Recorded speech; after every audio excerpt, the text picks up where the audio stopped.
Alright, so now we have this thing that we have called the Riemann integral or the definite integral. And again, we need a different notation because that's the notation you're used to, so it's got to come from somewhere. Well, where does it come from? Well, it comes basically from the fact that this notation that you have in front of you is pretty cumbersome. For one thing, it involves a limit, and pretty soon we're going to see that we can actually compute that quantity without having to resort to limits. The second thing, it includes a limit, a sum, a whole bunch of subscripts. Well, we only have one in this situation, but that's because I've actually simplified the notation quite a bit for your convenience. So it's fairly complex and heavy notation, right? So we don't want to deal with that. So people agreed to change that notation a little bit, and of course we're changing it to this familiar notation. So that is the notation that we're going to use to denote the Riemann or definite integral of the function, the positive function f of x between a and b, where of course a and b are the left and the right edges of the region. Now notice here how the meaning of that strange integral sign becomes clear.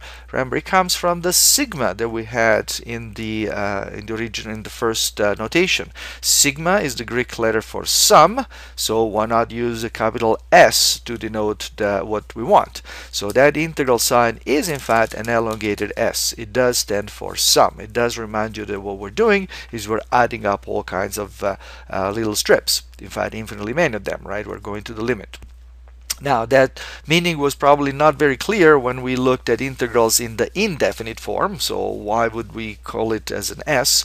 But of course, what's coming, you know what's coming next in terms of being able to compute these integrals by using antiderivatives. So, but again, keep in mind we have not made that connection yet. For now, this is just a notation that indicates the limit as n goes to infinity of the sum from 1 to n, etc., etc. Okay. Now, in this notation, just like before, we're going to call f of x the integrand, just like for indefinite integrals. We're going to call a and b the limits of integration, not to be confused with the limit as n goes to infinity that goes in the definition of the integral. We're going to call dx as usual the differential of x, and notice that this time now it's very clear that it represents something. It represents width. It represents something substantial. It is not just a symbol. Remember, the dx comes from the delta x. The delta x was the thickness of those slices. Okay, so it has substance. It has something very, very important with it. Okay, so it becomes even more important now to make sure that we're not going to omit or ignore the dx. So make sure that not only that you get it as a habit to put the dx in your integral notation, but also that you understand why it is so important to keep it there. Alright, so what we have done is we have defined the area of a curved region of the type that we have seen as a limit as n goes to infinity blah blah blah, which we have called the definite integral. Well, is this a good definition? Well, what do I mean by that?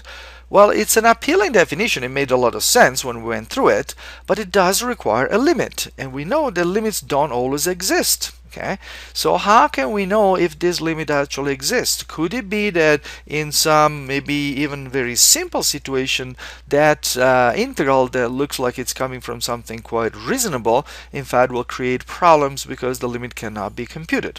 Well, it turns out, and this is work again of mathematicians, including Riemann, that if the function is continuous all the way from a to b, including a and b, then the Riemann integral, first of all, it exists. Okay, so that's fine, that's comforting, so we know that we can actually go ahead with definition. It's a good definition, but actually we can say something more. We can say that in fact that limit is going to be the same no matter how we slice the interval. Notice that in the definition I just said the limit as n goes to infinity of the sum from 1 to n blah blah blah, and in there we had assumed that all the slices had the same width, right? But in fact, when we started using this method, we said, well, we could even slice the region in different ways, right? Well, it turns out that it doesn't matter how you slice it as long as in fact all of the slices end up going to 0 in their width. then the limit exists and it's the same. So we always end up with the same value for that limit. Now there is some more technicalities in there. I'm being a little bit wishy-washy in here, but again, those technicalities probably are something that you're not interested in and you're not going to use in the future, so we're gonna just leave them alone.